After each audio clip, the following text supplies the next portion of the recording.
Welcome to the ultimate crowdsourced personal finance show. This is your Friday Roundup. You're listening to ChooseFI Radio. The blueprint for financial independence lives here.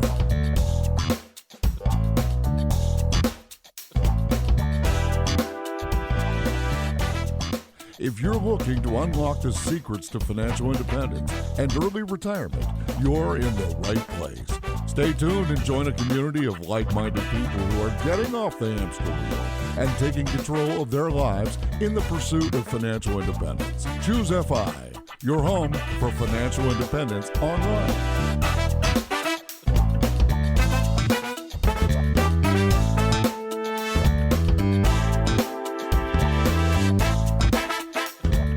All right, guys, super excited about the episode today. Bryce and Christy from Millennial Revolution are joining us on the show to talk about their new book, Quit Like a Millionaire. This is going to be a fantastic episode. But before we go to that, we actually have several things that we wanted to talk about. First and foremost, I want to check in with my co-host, Brad. How you doing, buddy? Hey, Jonathan, I am doing quite well. Yeah, I actually have a quick update. So as we speak, there are solar panels going up on my house. Nice. Brian Feraldi, you'll be so proud. Yeah, for real. Yeah, it's been a long wait. I mean, there have been, I guess, a ton of people signing up for solar panels here in Richmond, and it certainly got pushed out a little bit farther than I hoped. But these things are going in. They were there all day yesterday installing, and they should be done today. I think once the energy company comes and inspects it and gets us a new meter, we'll be up and running next week, and I will be producing power.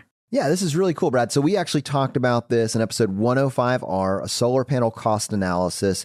At that point in time, I mean, your action was, I'm going to go do it. If this sounds great, I'm going to do it. So now you have actually done it. It is being installed. And I'm curious, like when you reflect back on that, I mean, I could see how someone would look at that and say, well, that's a pretty big cost outlay. I mean, that's not like changing a light bulb to an LED light bulb when it burns out. You know, just to refresh our audience who aren't going to go back and listen to 105R, which they should do, you know, what was the impetus for that? It truly was episode 105R with Brian Feraldi.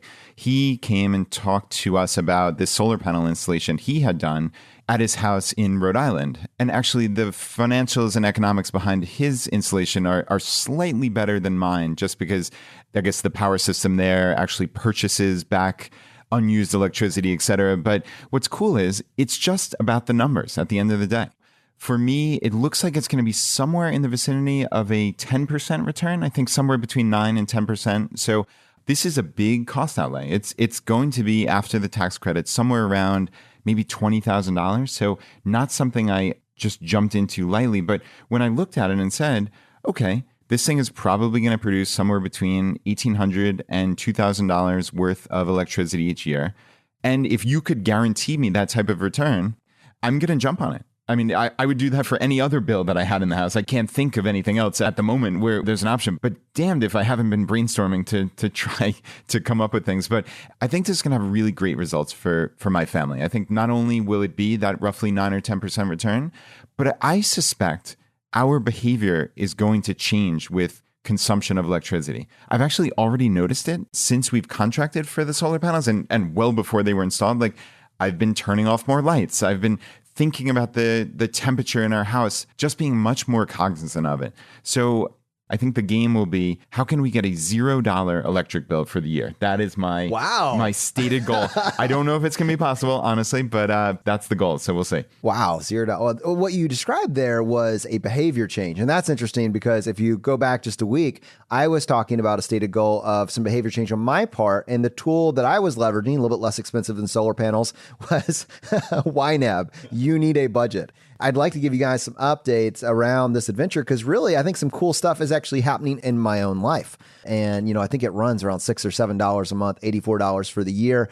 And the impetus for doing that was, but if it changes your behavior and you spend less, far less as a result of implementing this tool, then it will be worth it, especially if on top of that, it gives you a sense of security and control over your money, which has been a desire that my wife has been expressing to me. Is there a way that I can get more involved on the day-to-day level of our budget?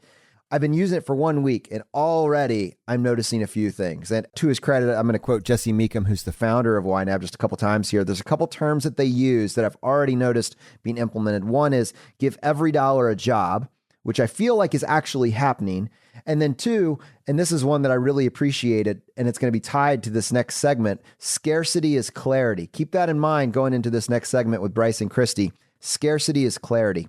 The reason that I noticed that on my part is that we, as it happens, get paid on the 15th of each month. That's just kind of our set time to get paid. And when you plan your budget out for the month, in our case, you get to July 1st. Oh, great. A new budget starts, right? And so let me start forward projecting the money that we're going to spend over the course of July. But you haven't gotten paid yet, right? But you have credit cards. So you can just you could front load your spending on your credit cards. YNAB, and Jesse's in particular, encourages you to take advantage of that built-in scarcity and don't spend money you haven't got yet. So the goal of YNAB over time is to change your habits so you actually can now calculate the age of your money. So you're spending the money that you earned in past months. You're not spending the money that you're going to earn this month. And what that does by definition is it actually builds an additional buffer into your life. So long before you have a fully funded emergency fund, long before you have FU money, you have space, right? Because the money that you're going to be spending in the current month is money that you earned in prior months. Now, it seems like such a small thing, but I had kind of taken it for granted. And I think this is a good behavior shift. And I'm already noticing that as a result of that, whereas you might start a new month, then you say, okay, well, we'll lax up, we'll spend what we want. And then towards the end of the month, you can then you're tightening it back up again to get to the last day before you start over again.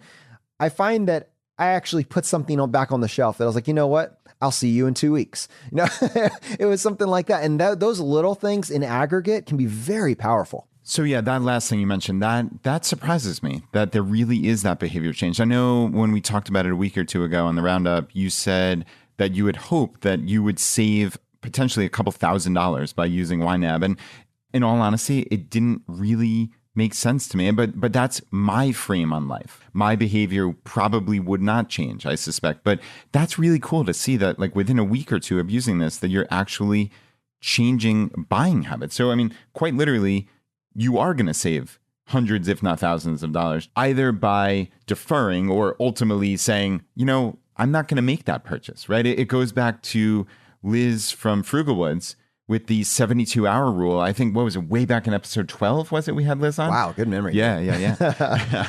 And I mean, she talked about this 72-hour rule where if you're thinking about making a purchase, just wait 3 days and see what happens.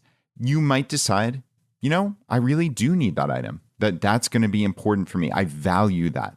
Or you might decide, that was just an impulse buy and I just simply don't need it. I don't need to spend my precious resources, which ultimately comes down to your time because you used your precious time to earn that money.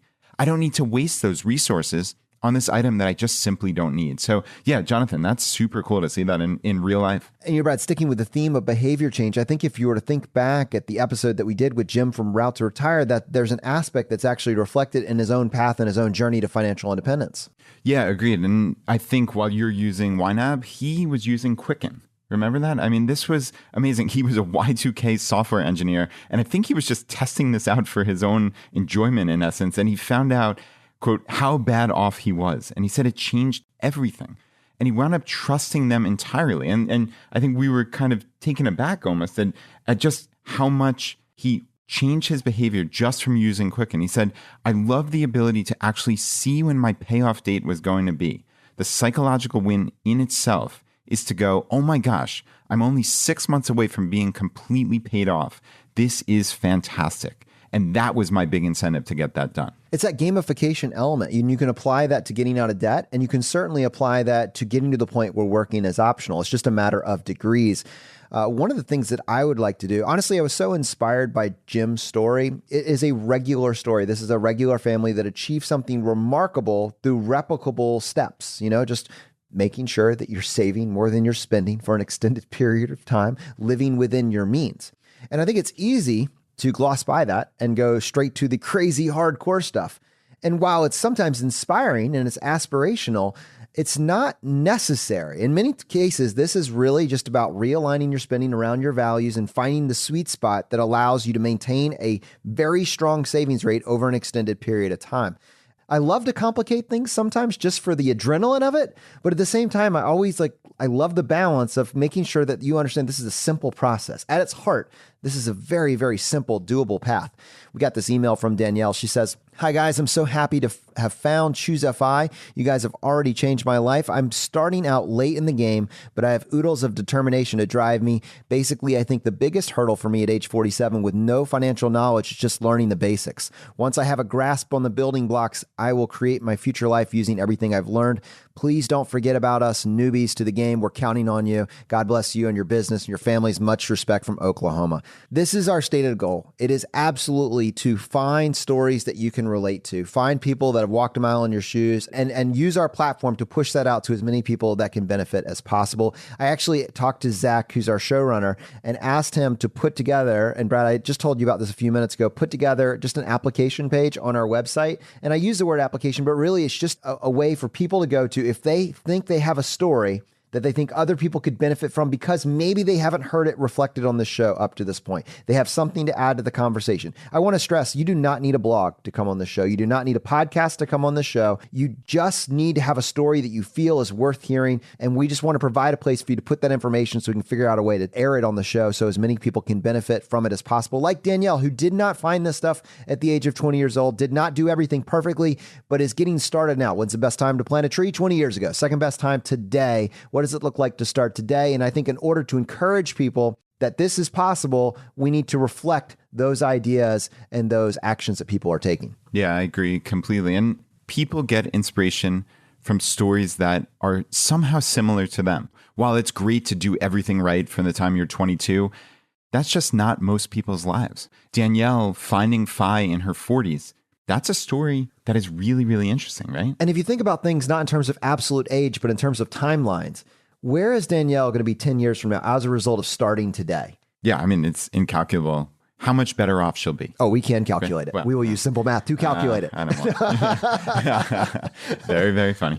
Yeah, I mean, just taking action and making your life better. It's hard to do wrong with that, right? So that is super cool. And you know, it's funny, when you said application, I'm like, oh, I don't love that word.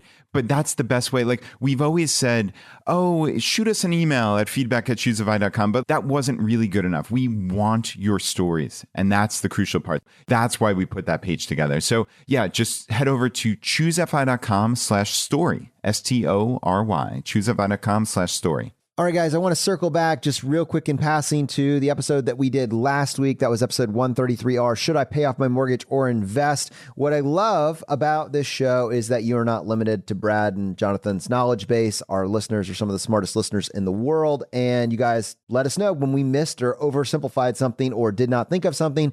And the great thing is, we never try to mic drop anything. This is a continuation where we go back to the drawing board and we iterate the message until we come to very nearly absolute truth or a close approximation. I'm not going that far, John. I feel confident. There were a couple things that you guys mentioned. One, the mortgage deduction, taxes, capital gains, just a few different things like that. We have a bunch of value-added comments and some voicemails from Sean, the FI tax guy. It's too much for this episode just because we have this epic segment planned.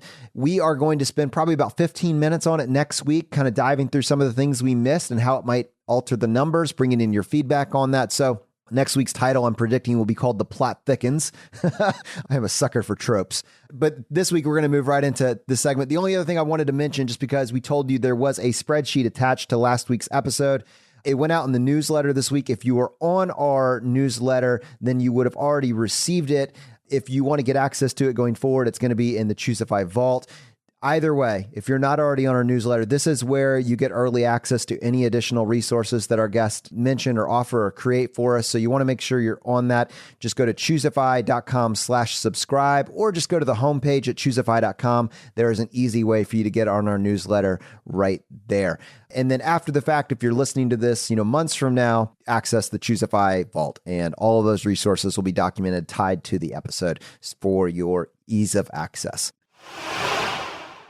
All right, guys, super excited about today's episode. We're going to be speaking with Kristy Shen and Bryce Leung with their new book, Quit Like a Millionaire. Brad and I read this independently, and together we came back to the table and said, wow, That was both an incredible story and so actionable. There's so much here that you can use both to inspire yourself and then to arm yourself with information when you really need to pull the trigger and you're executing a drawdown strategy. This is just an incredible book, and I am so excited to share both the book and their story with our community. And with that, Bryce and Christy, welcome back to the show. Oh, thanks so much, guys. That means a lot coming from you guys. Really appreciate that. And we love coming back on ChooseFI. So, Christy, I want to dive right into your book, and I want to talk, honestly, I just want to set the starting line. The beginning of your book basically begins with a story, and in this story, you are standing on the top of a medical waste heap. I didn't make that up. I'm curious. Tell us about this.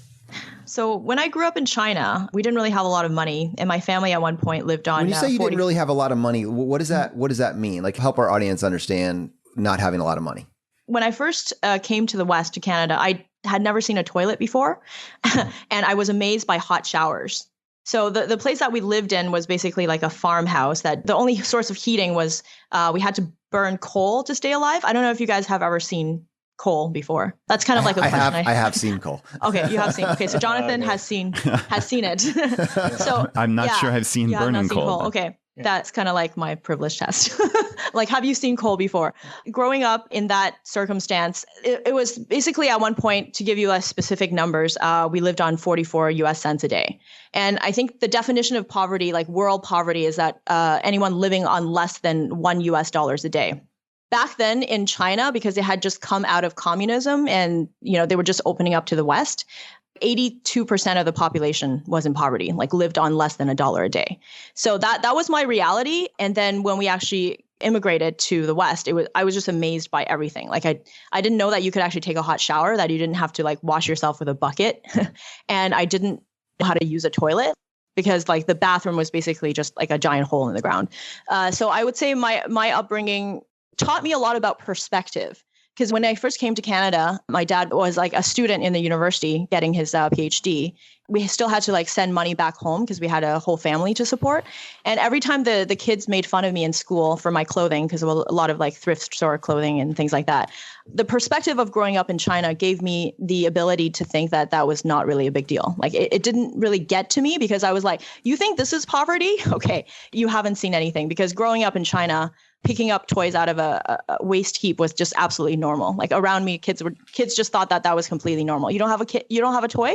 Okay, just go get a bunch of elastic bands because there's a whole box of it over there, and then just make up our own toys. Like we'll just make a Chinese jump rope, and then we'll just play with that. Every time you actually had a problem, like when you're bored, you can't just throw money at the problem. Like my parents are just like showing me their empty wallets. Like, I don't have money. What do you want me to do? So figure out how to entertain yourself. So I think that kind of upbringing, I don't see it as a negative the way that a lot of my peers did, because growing up in China gave me the perspective that if you have four walls, you have your parents, you have water, you have food, you're basically privileged. You're already much better than 99% of the world's population. I see that as a very positive lesson, despite the fact that when I told my peers about this later on, they were just like, wow, that's horrifying. Like, how horrible must have that been?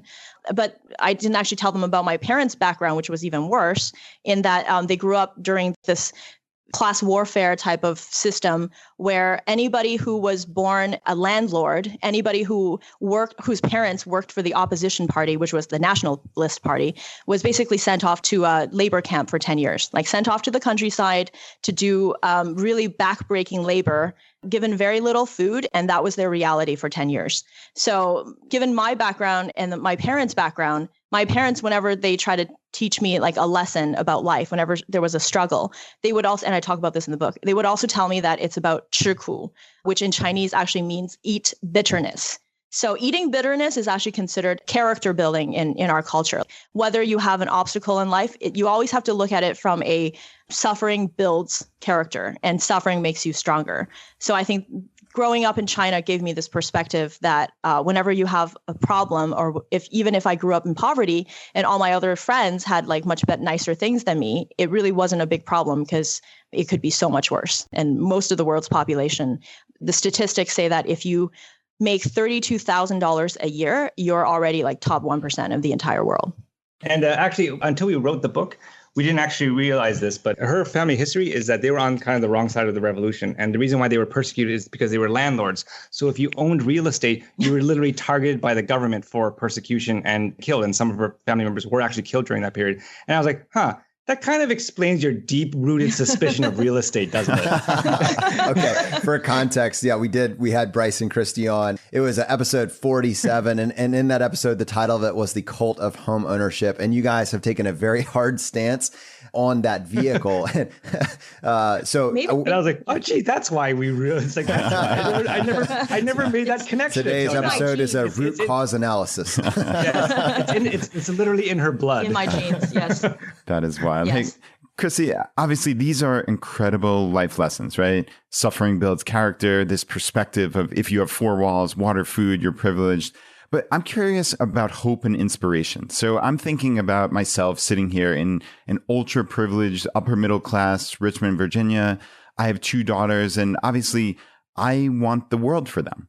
And I'm curious, your father left rural China to get his PhD in Canada. And I mean, that's not the logical step. He obviously had to have this hope and inspiration for himself and for your entire family. And I'm curious if you could talk about that for a few minutes. There's a chapter in my book in which it's very extreme. It's called Be Educated or Die. And there's like a story I tell, which kind of shows my dad's perspective on education. So my dad believed that education was the way out of poverty, and it was the only way out of poverty. Like for him, it was really life and death. And I tell the story of why this is. So coming to Canada, yes, that was definitely like a hope-driven decision, but it was actually also the only choice, because the only way that he actually was able to do something with his life was after like he was in a labor camp for 10 years. He worked in a factory making lathes. So it wasn't until Chairman Mao died and then the government decided to reinstate education and allow people to actually take a state-driven exam to be able to go back to university and actually get a degree, that my dad was able to not just pull himself out of poverty, but pull my entire family, like my grandparents and his brothers and sisters, out of poverty. So from his perspective, it really was this logical decision of I have to do something to save my family, and education and then immigrating abroad in order to get more opportunities and send money back home was the only way that he could actually save his family. The hope that came from going abroad and being able to get past the entrance exam and then actually be able to make a living and be able to send that to his family, it was driven by hope, but it was also driven by the need for survival, like the need to get out of your existing situation, because you don't know when the government's going to come and try to kill everyone again. So I have a very strong stance on education, but I talk about, it's not just education in like any type of education, like not all degrees are created equal. And if you want to figure out how money works, you really have to make logical decisions on how to get out of poverty by using education as a tool.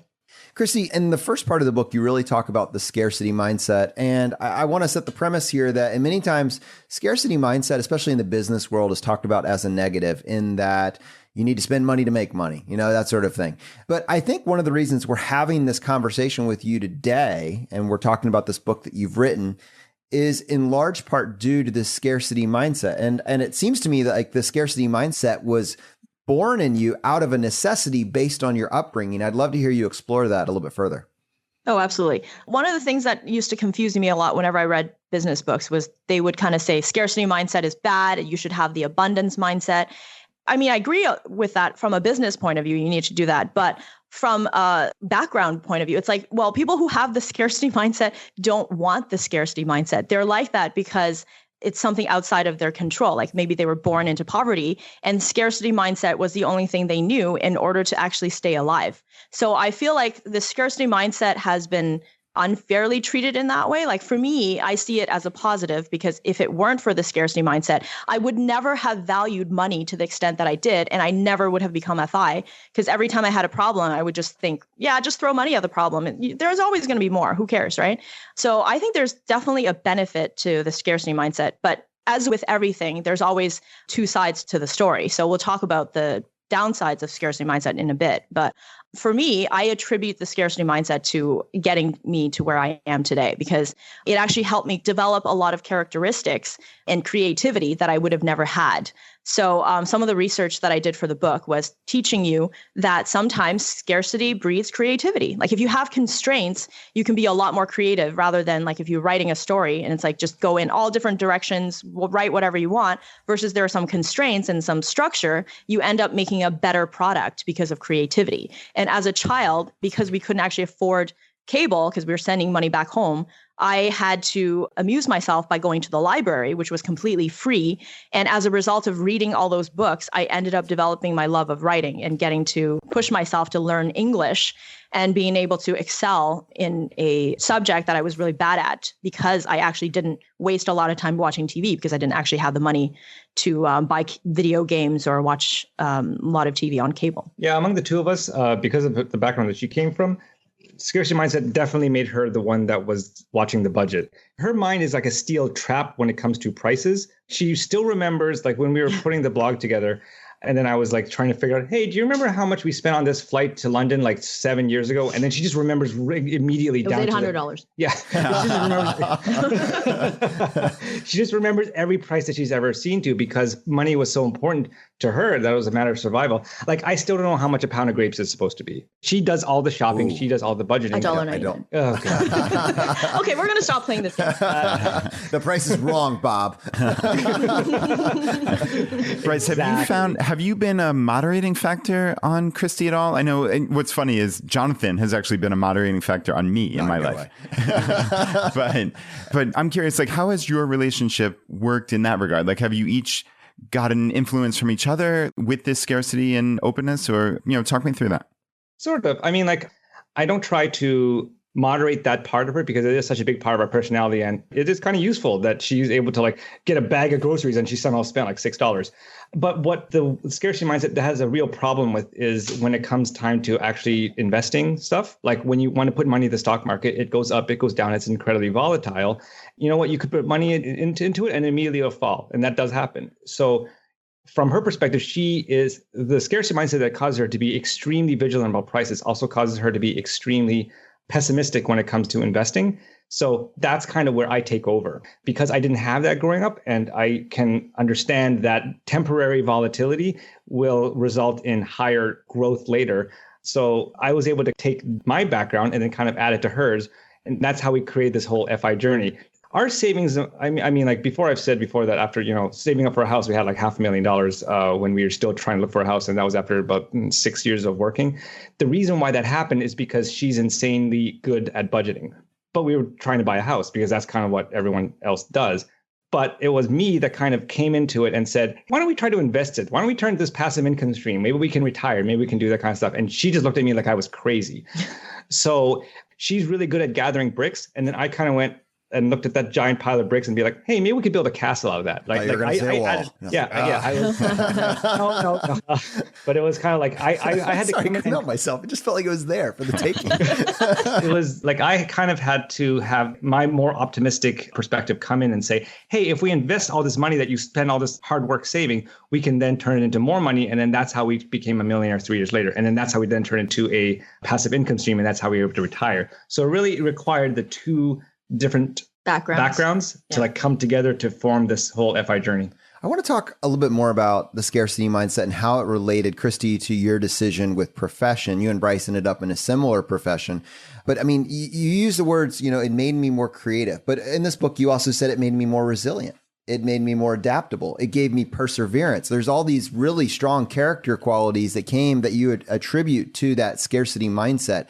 The way that I read the first part of this book was that education was your golden ticket out of abject poverty. I think that's something that maybe here in the United States, Brad and I personally on this show, to some varying degree, fail to recognize when we have the conversation about whether or not you should go to college. But for you, clearly, almost, I can't even make a case against it. For you, education, for your father, for yourself, it gave you a ticket out of the medical waste heap. I mean, that's profound.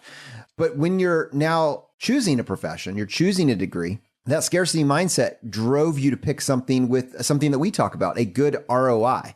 And you developed an equation, which I don't know where you got this from or where you had the planning or the wherewithal to really come up with this, but you developed an equation to basically help you track down how to get the best ROI from your degree. And I'd love to hear you unpack that for our audience. Sure. Okay. This is something we like to call the POT score, which is pay over tuition. So when I was evaluating degrees, I had two main degrees in mind, which was writing, which is what I love to do, and then computer engineering, which is something that I did some research on. And I knew that you could make a lot of money, and also was something that had a lot of jobs. So it was like very fertile in that ground. So the pay over tuition score means that you take how much you would get paid above a minimum wage, right? Because if you just don't get a degree, you can immediately get a minimum wage job outside of high school without getting a degree. So for example, computer engineering, you could earn like $80,000 to $100,000. And then minimum wage, I think it was like around $30,000. So the difference of that would be, let's say, $70,000. And then you would divide that by how much it costs to actually earn the degree, which like computer engineering was around like $50,000. Why I made that decision was because I didn't want to just get a degree for the sake of getting a degree, because I had seen other people and researched about other people who have put hundreds of $1,000s into getting a tuition. Like I was also looking to go to the States at the time. So then getting yourself into a lot of debt just to go to an Ivy League college, to be able to say, I went to Harvard, but you spend $100,000 and then maybe you got a degree that was maybe not that lucrative in terms of earning a salary. And then at the end of it, you still earn maybe just $10,000 over minimum wage. Does that actually make sense? So I looked at that and I calculated the indexes for the different degrees, like accounting, for example, engineering, software engineering, writing. And then I tried to figure out what is the best return on investment? What gives me the best POT score, so that every single moment I spend getting this degree and every penny I put into it will be returned to me tenfold, and I'll actually be able to find a job afterwards, because I knew that my dad was still sending money back home at the time, and I could not be able to rely on him in case it didn't work out. And he actually did tell me and sit me down and say, like, honey, I know you love to be a writer. That's always been your dream. But dreams are just for rich people. Like he said, that dreams are for privileged people. The rest of us, we have to use education to be able to pull ourselves up. You're going to have to pick a degree that you can use to support yourself, because if it doesn't work out, I will not support you. So that Kristy, that let me drove just me. hop in there and just ask you, from your perspective now, was your dad right? I think he's absolutely right. Yeah. Because, and I know this, I'm not just saying this based on feelings, I'm saying this based on fact, because I actually did do some writing, like writing a children's novel on the side while I was a computer engineer. And I found out that the average salary for a children's author was $5,000. A lot of the people that a year. Yeah. And a lot of the authors that I knew were actually working multiple other jobs. They had day jobs in order to be able to make ends meet. And not only that, through my research, I found out that 93% of all books published in the US sell less than 1,000 copies.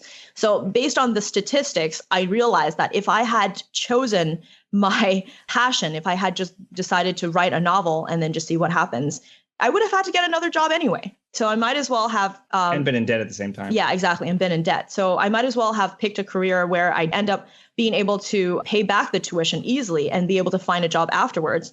And then once I became FI, then buy back my passion. I was actually going to ask you about that exact thing. So a higher POT score, pay over tuition, is better, right? The higher is probably better of just how this will end up playing out for you. So you, in the book, you said you checked out creative writing and you got a negative 0.35.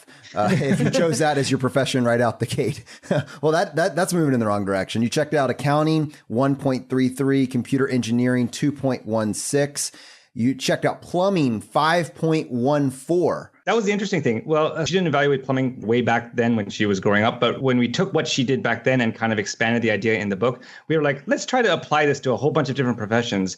Writing didn't turn out that great, and we were kind of expecting that. What was surprising is that doctor didn't turn out that great either. Like a medical doctor, they had to stay in school for so long and pay so much money and then going into massive amounts of debt that using this method, I was kind of looking at being a doctor and being like, this doesn't really look that great. Yeah, you're making 300 grand a year starting off or whatever, but you had like, they were making but like the 100 time, the grand opportunity cost, the time cost, starting in your 30s, Exactly. paying back the student loans with the interest, 0.78 in the score, and lawyer 1.09. These are fascinating numbers to be able to take degrees that have radically different paths and times of commitment and figure out a way to start comparing apples to apples. The reason I wanted to bring all that up is because when you kind of ran through this calculation as you were picking your profession, one of the conclusions you came to, or maybe it's a look back, is that follow your passion.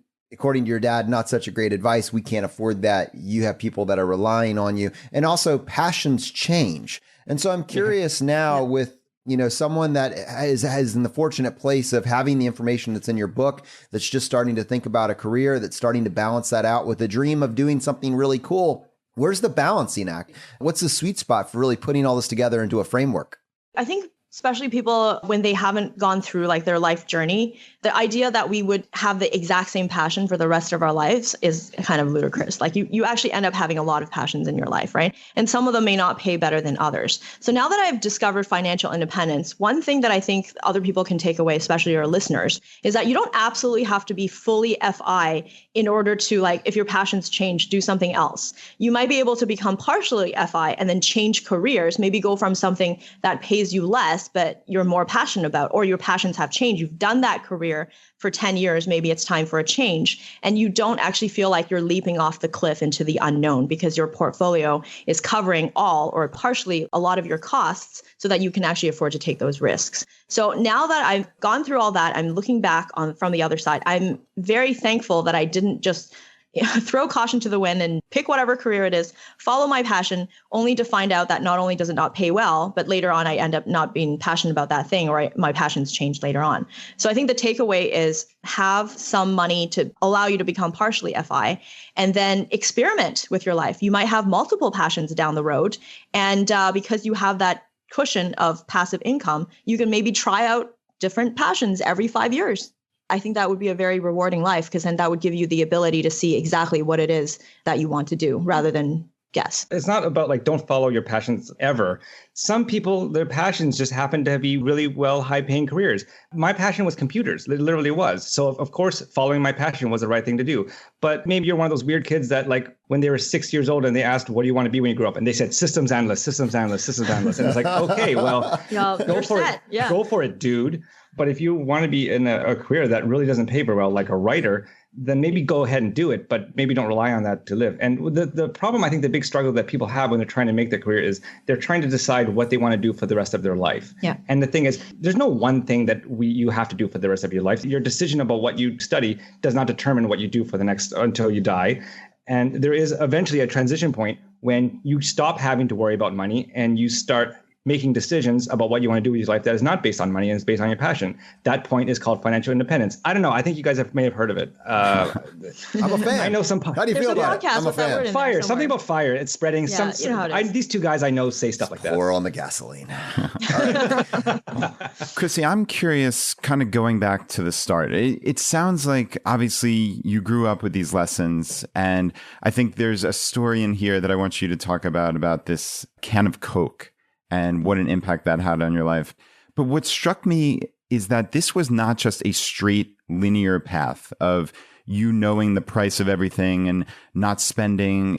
There was a time where you were a purse junkie, like a Coach purse junkie. It was very embarrassing. Right. Yeah. Like, I can imagine now, but talk me through like how you go through this mental journey and how you wound up back on the other side of it. So there's something that happens to immigrants, what I like to call the immigrant rebound effect, which is you go to the West, you lived in poverty, you pull yourself out of poverty with education and you're earning a paycheck and you start thinking, I can afford all the things, so I must buy all the things. And then you look around at all your coworkers and they all have their Coach purses and their Louis Vuittons. And then you start thinking that this is a status thing. Like I want to be able to prove that I've made it into the middle class. So I got into that kind of competition with purses, and that I started buying a lot of Coach purses. And not only that, when you go to a Coach factory, I don't know if you guys know this, but other women we've never been to a Coach factory. My friends would probably know this. Privilege where, test. yeah, exactly. If you go to a Coach factory, there's these coupons that you get 30% off right away. So as soon as you walk into the store, you're like, I can't afford not to buy these purses because they're generally like, I'm saving 70% right off the bat and I'm in the States. I might as well buy a bunch of them. And so like Bryce was getting pretty annoyed because I had like purses all up my, like just both arms completely covered with purses. And I was like, grab those purses over there. And it was just making him run around, grab more purses. There was like a year where it was fashionable to have 2 or 3 on each arm at any given time. That was winning for you. Yeah, that was totally winning. So at that point, I started spending more and more money on purses, and not only just money, but a lot of time. Like I was watching these videos. I call them unboxing videos. Well, people call it unboxing. Yeah, videos. People call them unboxing videos. Yeah, everyone calls them. Everybody calls them. Fine, got me. You got me. It's basically just someone opening up a new purse and then just showing you all the hardware and like the different aspects. So I got really into that. So I started just buying more and more purses, but not because I needed purses, just because it was a status symbol. One day I was ordering my 5th purse online, and I was drinking a can of Coke. And then one of my other purchases arrived, like somebody was delivering it. And so I just immediately ditched that can of Coke. And then I ran to the door and I picked up my purse. And then I went back to order my next purse.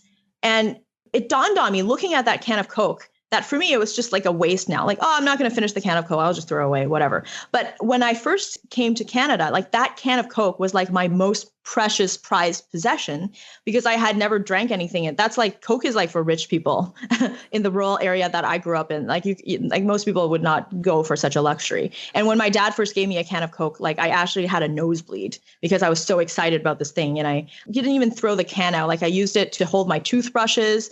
I used it like I was so obsessed with this new luxury that I had that now it's just like an afterthought. I was just like, wait, what happened to me? Like I went from treating this as the most prized possession and like a can of Coke is the most amazing thing in the world to this is just a piece of trash. And now I want my new fancy purse. And where is it? I need it now. So at that point, I decided to step back and not actually buy the purse that I was ordering online. And it started to make me realize that I was going on this hedonic treadmill that was going nowhere good, that I was just going to keep buying things just to kind of show off and give me status rather than actually have value. So it was the can of Coke that brought me back to reality and made me realize, okay, this is stupid. I got to stop doing this. Not everyone has that moment. I mean, like I still know people back home that are like, oh, the 12th Louis Vuitton purse. And then she took one look around this person's apartment. And it's like, she's got like $20,000 worth of friggin' purses here. Geesh. So not everyone does that. And so I guess we're lucky that happened early on and only 4 bags in. Whew. Yeah. Whew. So you guys, both of you have picked a profession which has a high ROI. You followed the pot score and you guys are winning, right? And you've given up your addiction to purses. In particular, it sounded like Coach and Louis Vuitton. And you guys have maybe even dialed up your savings rate further. What got you to start thinking about financial independence? Like what was that inflection point for you as opposed to scarcity mindset? We need to save our money. Help us bridge this gap here. Okay, so in the book, I talk about how as a child, I was taught that money is worth bleeding for. And like my mom at one point like hit me for losing a pair of keys because that cost us a lot of money. But then later on, I realized that it's not money is worth bleeding for, but it's not worth dying for. And the epiphany moment that I realized this is when I watched my coworker almost die at his desk. He was working 14 to 16-hour days for 3 years straight. One day, he actually just collapsed at work and had to be rushed off to the hospital. And later on, we found out the emergency doctor said that if he had been rushed there just half an hour later, he would have died. And this was from just, having to pay the mortgage, struggling with living that normal life of like trying to reach 65 for a pension and buying an expensive house and putting everything towards the mortgage. So at this point, I realized, hey, I escaped poverty and growing up in rural China, and I escaped the communists, which actually ended up killing members of my family, only to come to the West to die from and work at my desk. Like, what would be the point of all that? How did you die? From work ethic. What a noble pursuit. Yeah, exactly. Yeah, right. exactly. It really puts a new spin on the word deadline. Like he really just was dying from deadlines. And it made me realize that it's not worth it. It really isn't worth it. Like if I figure out money, I don't have to do this. And if I don't figure out money, I won't be able to make it until I'm 65. Like forget the pension. What if you just run out of life? You're not even going to be able to make it to the pension. So that was my epiphany moment of what can we do to buy our freedom rather than work towards something that everyone else wants to work towards, get in debt, work crazy hours, and die at your desk. So that's kind of when I came in and started saying, oh, our down payment fund here has grown to $500,000. That's a lot of money. Maybe we should look into investing. Maybe we should look into all these kinds of things. That's when I kind of went down the rabbit hole of Mr. Money Mustache, J.L. Collins' blog, Matt Fientis, and these kinds of people that were actually doing this and were teaching people how to invest and using index funds and Vanguard and all this kind of stuff. And then that was when I kind of dialed up the math and learned the 4% rule and kind of said, okay, we're spending $40,000 a year. If we could either take this $500,000 and buy this house and then pay it off over the next 25 years, or according to this math, and I generated a little spreadsheet and this kind of stuff, is we could leave our jobs in 3 years. And then she kind of went, what? I was like, no way. What sorcery is no this? Way. But then she looked at the math and she's just kind of like, yeah, that seems to work. It was really just our continued savings rate at that same rate plus investing it at like 6%. And then that hit $1 million in 3 years. And she's like, that does work. So we ended up doing that. And then that's kind of how we ended up here. And you guys truly have broken free at this point. I love keeping up with you and finding out where you are in the world. Where are you guys now? Where have you been the last couple of months? What does the next year look like? Tell me about your travels. I'm just so curious and envious. Yeah, right now we're in the UK right now. We just finished doing a Shiitake with J.L. Collins, Matt Fientis, Carl from Mr. 1500, and Jillian from Montana Money.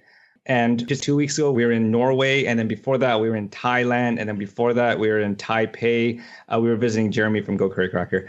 And then after this, we're going to be flying back to Toronto for a little while, then going down to New York to do some book promotion stuff. And then after that, Portugal, where the next talk was going to be. And then God knows where else. Like we're literally just switching countries every month and just making stuff up as we go. That's great. I know your first year of travel cost you guys about $40,000. And I'm curious, what did 2018 cost you? And what do you predict for 2019? So 2018 was surprisingly around $40,000 again. And even though we actually spent the entire year in Europe, we were actually meeting some Chautauquan friends for a reunion. And then we thought, hey, we're going to be in the UK. Why don't we try to stay in Europe for a year by getting a German working holiday visa? So this is actually a visa. They have like an agreement between Canada and Germany in which you can actually just stay there for a year. You can choose to work or you can just choose to explore, but you can actually circumvent that 90-day like tourist visa and by staying there for a whole year. And because we didn't have Southeast Asia to mitigate our costs, we mitigated our costs with Portugal, Poland, and Eastern Europe, like Estonia, Latvia, places we had never heard of before we got there. And somehow that balanced out our budget to the point where we were still spending $40,000. I think we just kind of get a hang of where to go and where the best quality of life is. Always know the price of grapes. Exactly. Exactly. The weird thing is, like the first year of retirement, we spent $40,000. The next year of retirement is $40,000. This year, we're going to be hitting $40,000. Just inflation just doesn't seem to affect you when you travel. And that's just, you know how the 4% rule, it always assumes that you're taking inflation adjustments. We just haven't been taking inflation adjustments because inflation doesn't seem to exist when it's travel. It's really strange. Well, one of the multipliers, force multipliers in your book really goes back to that point where you chose to purchase your freedom instead of a house. And to tie this, you really have to listen to episode 47, but you guys were looking at a piece of junk, literally barely standing house that was going to cost $800,000. And what strikes me is was it 5 guys? Yeah, it was $500,000. Then the flippers took it and sold it for $800,000. Yeah. What strikes me is if you had purchased a $500,000 house, between your mortgage payment, the interest that's attached to that, the property taxes that get attached to that, that's going to soak up your first $40K a year, basically. I mean, basically, you're going to create a baseline of expenses of around $40,000, and you're still going to need to work to pay for everything else. And when you made this choice, hey, let's use that to buy our freedom, your entire life cost is for that same amount. So it's really, it's incredible. It's not to say that people can't own houses, but when you take a look at the math, you realize how powerful some of these decisions are. And in your case, you chose what you value, which is this effectively total life freedom. I want to come back and talk just for a second about an open loop versus a closed loop, because you guys didn't just retire and everything just worked out. Like the market tanked or had there was a bump in the road basically right after you pulled the trigger. And that goes to something that everybody needs to be considering. Whatever happens in that first 5 years where you're actually drawing down on the money that you've invested will be the biggest indicator of whether or not your plan is a success or a failure, according to the Trinity study. But even more than that, What I think isn't captured in that study and assigning a number like a 4% rule, et cetera, is that it can't be dynamic. That is just, hey, what number rules them all? Where what you guys talk about in this book, which is incredible, is the idea of building a plan that will work for you basically regardless of what the market does, because you're not going to stay static, right? If the market, if what, basically tell us what happened to you guys and how your system allowed you to buffer the storm. Sure. So the challenge of running your portfolio when you're just investing and still working is a little bit different from how you invest afterwards. It's a whole long section of the book, so I won't get into it now. But basically, you care more about the yield on your portfolio after you retire than before. So what we did was after we retired, we pivoted our portfolio away from just pure equities into more fixed income, as well as other assets like preferred shares, REITs, and other assets that I won't get into completely here. But what that does is it raises the yield on your portfolio.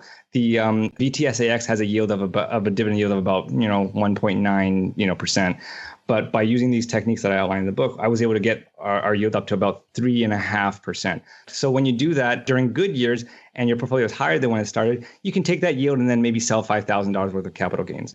However, what you really don't want to do is when you hit a down year, you don't want to be forced to sell assets in order to raise money for your income. So what you can do is you can still take that $35,000 of money that comes out of the portfolio. And then we also had keep a little bit of cash outside of it, just in like a savings account in something we call the cash cushion. So it's in order to make up that $5,000 gap, we kept like $15,000 in that savings account so that will be able to survive a downturn of like 3 consecutive years and this kind of stuff. So we had the yield shield strategy. We also had a cash cushion, which is a cash buffer outside of it. And then on top of that, we layer in this geographic arbitrage, this world travel stuff that we do. So if it all falls apart, just go to Taipei. Exactly. If stuff hits the fan, you go to Thailand, because when you go to Thailand, your cost of living drops dramatically, and it could drop by half. What our experience was that living very, very well in Thailand cost about $20,000. We recently went back and tested that again, because the first time was a few years ago, and we were just there 2 weeks ago, and it's still $25,000 a year, and we got massages every other day. So what this effect happens is, yeah, I know. You guys need to come along. We'll show you. Yeah, really. But the effect of this happens is that our portfolio is yielding $35,000, and I don't have to sell anything regardless of what the market does. Yet living in Thailand, you can live on $25,000. So even in a market downturn, I can simply just lie on the beach in Thailand and still make money, because my portfolio is yielding higher than what we actually need to spend. When we left like 3 or 4 years ago, our total net worth was about $1 million. And because of stuff like this has happened, even though we've had like the oil crash thing, even though we've had all this like stuff that caused the stock market to crash at the beginning of this year, our net worth is now sitting at 1.3. We've been getting richer the more we vacation. Yeah. When you realize like how to arrange your life and how to arrange your finances in just this subtle way in which all of these pieces can play off of each other so that you always win and you always make money no matter what the market does, it becomes a superpower. And then it just kind of goes, boy, I need to show everyone how to do this. And that's kind of what we did with Quit Like a Millionaire. That's awesome, guys. So the book is Quit Like a Millionaire, No Gimmicks, Luck, or Trust Fund Required. It comes out this coming Tuesday, July 9th. Just final word, like what would you want someone to take away from this book, right? There are obviously a lot of FI books, but to me and Jonathan, this one stands out. But I'd love to hear, like, what would you want someone to take away from it? Okay, so the defining phrase that basically shows you what our book is about, and this is actually picked out from J.L. Collins, who actually has written the best foreword ever, you'll see. The defining sentence is, if you figure out money, life is incredibly easy. If you don't figure out money, life is incredibly hard. And I have found that from my background, going from 44 cents a day living in China to like becoming a millionaire, that is absolutely true. Money is not some scary thing that you need a PhD to understand. Money is just a series of lessons that build up together, and it's a tool. And if you figure out how to actually use this tool to buy your freedom and simplify your life, it's incredible. Like, it changes everything. As a result, I have not been in fear of poverty for many, many years, which is something that I always grew up with and that I was always afraid. Do you feel like you still have a scarcity mindset, Kristy, or has it evolved over the last several years? It's definitely evolved. I think I have an optimizer mindset, and I'll always have that because that's just part of my identity.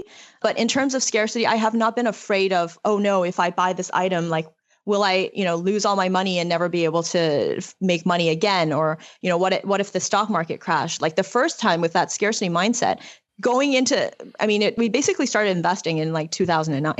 So that was not a good time to be investing. And what I realized was that my scarcity mindset was the thing that was keeping me from doing that. But it was actually causing me to miss out because I'm putting all this money into a savings account, losing money to inflation while being afraid of the stock market. But the fact that we survived 2009 and we actually, we talk about modern portfolio theory, which we really trusted the basis of that theory. And we actually bought as the money went down and we rebalanced. And we actually didn't lose any money 2 years later coming out of the Great Recession, has made me realize that I don't need to be afraid anymore, that my scarcity mindset, although helped me get out of poverty, I no longer have that impending sense of fear for like never invest, never do anything outside the box, never get out of your comfort zone. So I think my life has improved dramatically by figuring out money and by going to the other side and not constantly worrying about scarcity.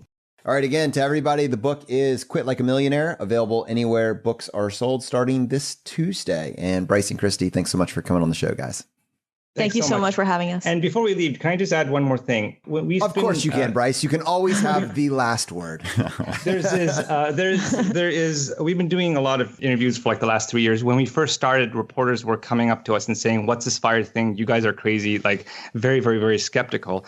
And then lately, just basically like this year, the reporters are now like, "This is a movement. This is a movement. The fire is spreading. The fire is spreading." And I'm hearing that from everywhere. Like they're using the phrase "the fire is spreading," and I'm like, yeah, and I completely credit you and your podcast for that, because you keep saying it, the fire is spreading, and then movement, and then people are believing it, and it's becoming something that is so much bigger than you or me or Money Mustache or Jim or anyone, that the mainstream is now seeing this not so much as this weird loner, this weird blogger. They're seeing it as a movement, and they're seeing this as a movement that's spreading. And that is completely because of you guys. So good job on that. Well done. Wow, thank you. I got chills, man. We're just going to have to say it more. Yes, absolutely. Say it faster. Definitely say it more. Yeah, Louder. absolutely. Yeah, that was awesome, all guys. you, dude. That was awesome. Nice work.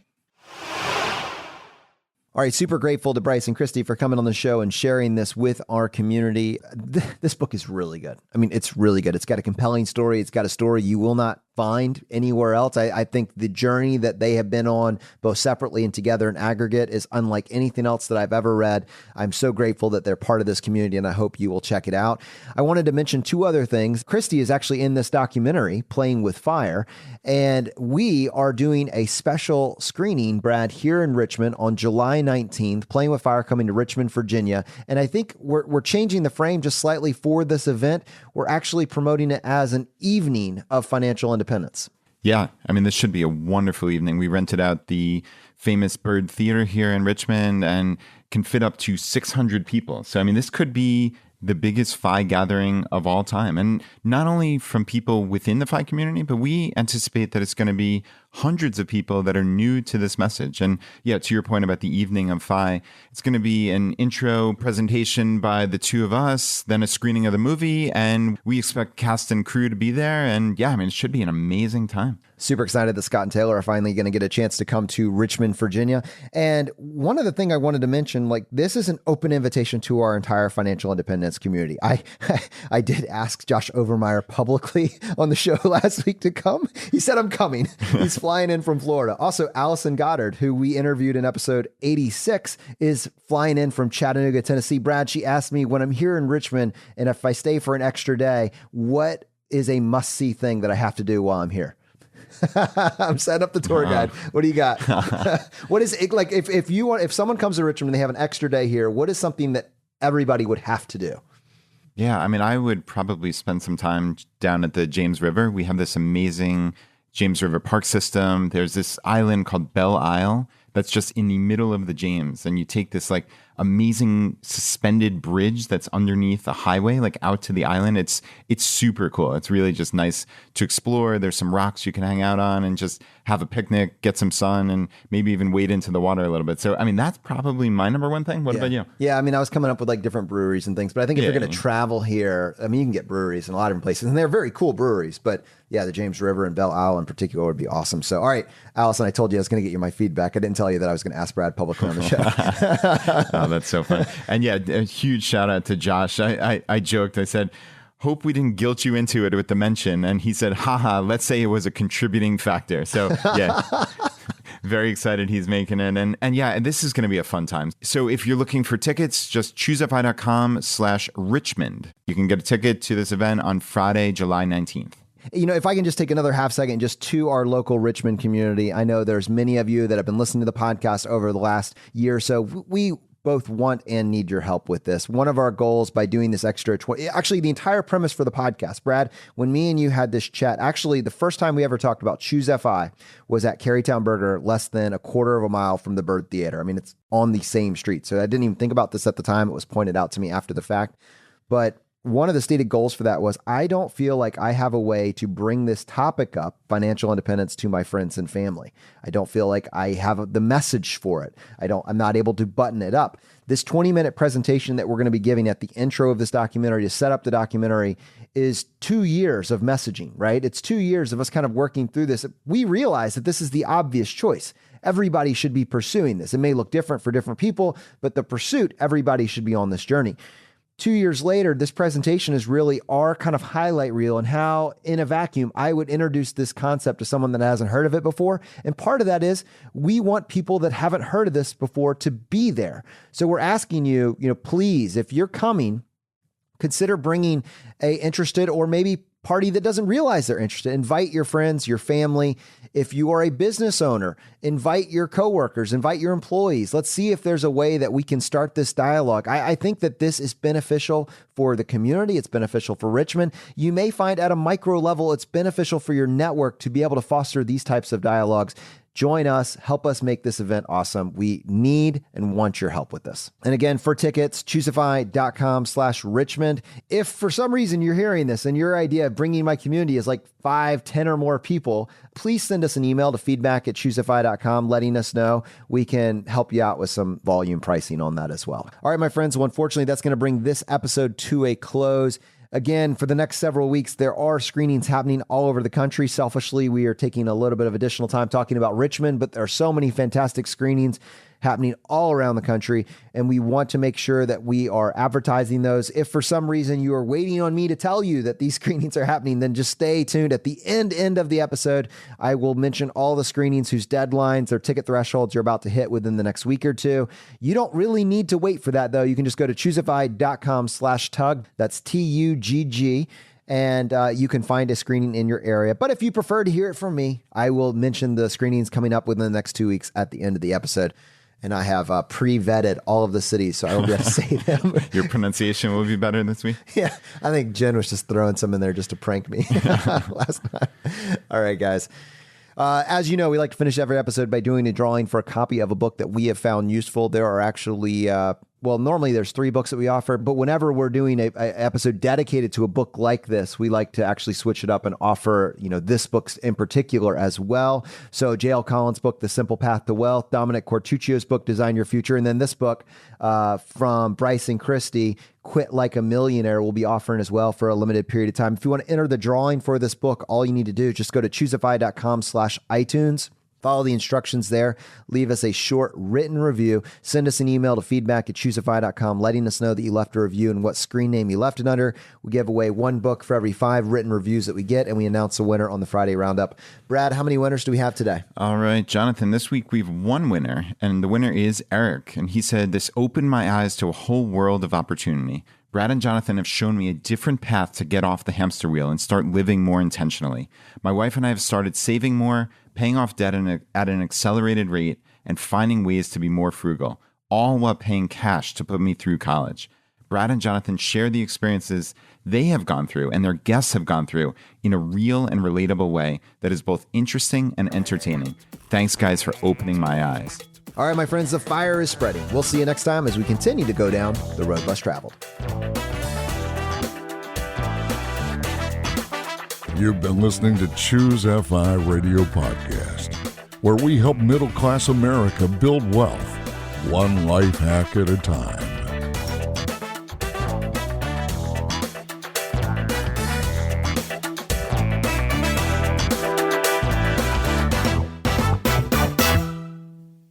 All right, guys, thanks for hanging out for this. As a reminder, this is not every screening that is happening. This is just the screenings that have their ticket threshold coming up in the relatively near future that need some help with the promotion. We're just trying to do our best, whatever we can, to support these, to make sure you know about it. We realize not everybody's on Facebook. Not everybody gets their information from Facebook.